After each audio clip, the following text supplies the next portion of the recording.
أولا تحية طيبة لكم ولمشاهدي قناة كردستان 24. الحقيقة أنه نعرف أنه العملية السياسية منذ البداية كانت تبنى على الاتفاقات السياسية والوفاء بالعهود والاتفاقات التي مضت وتمضي بها، لكن ربما شهدنا في هذه اللحظات أو في هذه الأيام عملية أنه الذهاب إلى مجلس النواب من أجل انتخاب رئيس مجلس النواب. طبعا هو الموضوع كان الأساسي بديلا للسيد الحلبوسي. تكلموا بأنه هنالك يجب أن يكون أفق واسع ويذهبون إلى التصويت. يعني هذه كلها هي محاولات للابتعاد أو التنصل جزئيا من الاتفاقات السياسية التي شكلت على أساسها أصلا الحكومة وائتلاف إدارة الدولة الذي هو الجميع مشارك به. اليوم حقيقة بانتخاب رئيس مجلس النواب وضح أو بات جليا أنه لا يمكن أن تمضي الإرادة إلا الإرادة الحقيقية أو الإرادة التي تمثل الأغلبية، أغلبية المكون مثلا أبناء المكون السني، زين، الأخوة الأكراد غيرهم. بان واضحا في عملية انتخاب رئيس مجلس النواب والعدد الذي حصل عليه السيد لحد هذه اللحظة في الجولة الأولى السيد شعلان الكريم، ممثل أو مرشح حزب تقدم في الجولة الأولى بحصوله على أكثر من 152 صوت أو 152 صوت.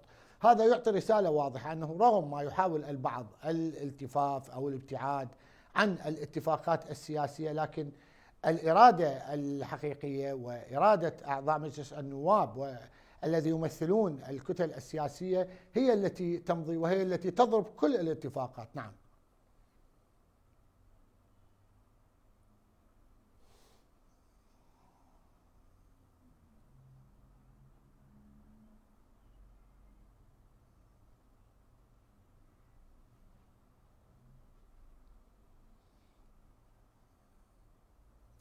يعني شوف، هذا يرجعنا إلى البداية، بداية ما بعد انتخابات 2021 والمضي بتشكيل الحكومة من الكتلة الفائزة الأكبر التي كانت تمثل التيار الصدري وتحالف تقدم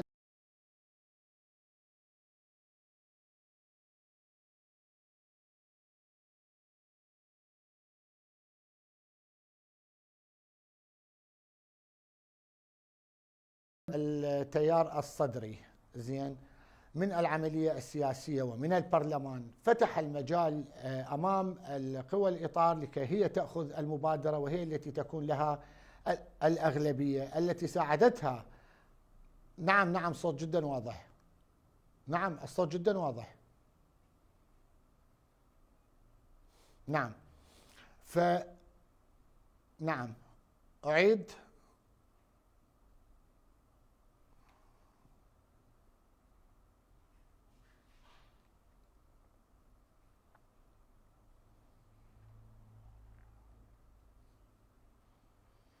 يعني بالطبع الإطار التنسيقي هو الآن كما قلت في البداية، بعد انسحاب التيار الصدري أصبح هو الذي ورث مقاعد التيار الصدري وهو الذي أصبح لديه الأغلبية العددية داخل مجلس النواب. هذه الأغلبية العددية أعطته التحكم في القرارات وخروج، لا تنسى خروج السيد الحلبوسي من رئاسة مجلس النواب ومجيء النائب الأول الذي هو أيضا يمثل الإطار. هذا جعل أنه الكرة في ساحة الإطار وهو الذي يتحكم باللعب وهو الذي يحاول أن يفرض ما يريده. طبعا لا يمكن أن تمضي أي عملية سياسية أو لا يمكن أن يمضي أي مشروع سياسي بدون أن تكون هنالك اتفاقات والالتزام بهذه الاتفاقات من قبل الأطراف المتحالفة التي شكلت الحكومة والتي ذهبت باتجاه دعم الحكومة وتقوية الحكومة. هنالك التزامات يجب أن يكون أو تكون سواء في مجلس النواب أو الحكومة الالتزام بتنفيذها والمضي بتنفيذها حتى لا تكون هنالك مشكلات وسيربما. نعم.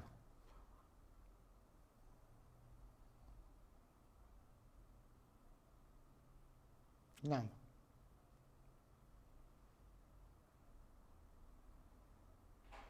أسمعك واضح، أسمعك واضح.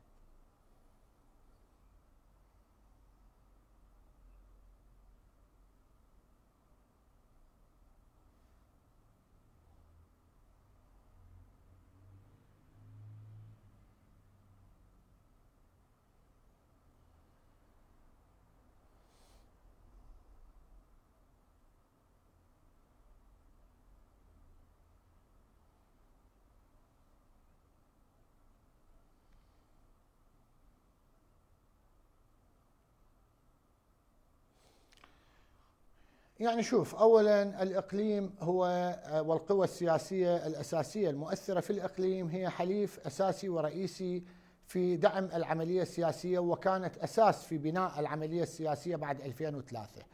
وكل التحالفات وكل الاتفاقات التي تمت كانت برعاية الأخوة الأكراد ومع الأخوة الأكراد من أجل العراق الديمقراطي الفيدرالي، هذا المثبت بالدستور والذي يمضي عليه الجميع ويجب أن يعترف به الجميع. محاولة أنه فرض الإرادة هذا لن يعطي ثماره ولن يولد إلا المشكلات، تعنت في المواقف، لن تكون هنالك رؤية واضحة من طرف على حساب الطرف الآخر. محاولة كسر الإرادة ومحاولة أن يكون العقاب عقاب جماعي، هذا طبعا لا. نعم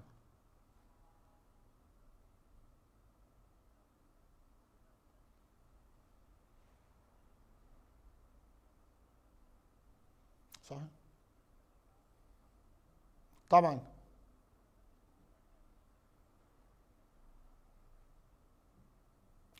طبعا بالطبع عملية الالتزام بالاتفاقات وعملية الاتفاق بالمقررات التي تتفق عليها الأطراف السياسية هذا جزء أساسي ورئيسي من المضي بعملية سياسية. أي عملية سياسية لا تكون بها ثقة ولا تكون بها التزامات باتفاقات سياسية تبنى على أساسها هذه العملية السياسية سيكون مصيرها الفشل ولن تستطيع أن تمضي بشكل أساسي وبشكل رئيسي.